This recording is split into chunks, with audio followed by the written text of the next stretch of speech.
নমস্কার, আমি সুব্রত মজুমদার।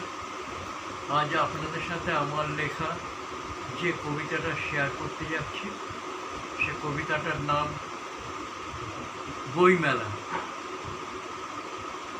আমার এই লেখাটা আপনাদের যদি ভালো লাগে তবে লাইক, শেয়ার, কমেন্ট করবেন আর আমার চ্যানেলে সাবস্ক্রাইব করে দেবেন।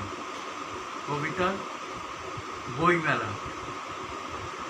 বইমেলা যেন শুধু মেলা নয়, প্রাণের উত্তাপ হয় বিনিময়। পাঠক, লেখক, প্রকাশক মিলে সবে একাকার হয়। দুটি মলাটের মাঝে শত পাতা দিয়ে যায় কত নতুন বারতা। ভেদাভেদ মুছে দেশে দেশে মিলে মিলনের কথা কয়। প্রাণের উত্তাপে বইমেলা যেন সাধারণ মেলা নয়। এখানে কথা শুধু নয়, বিশ্ব বার্তাময়। নমস্কার।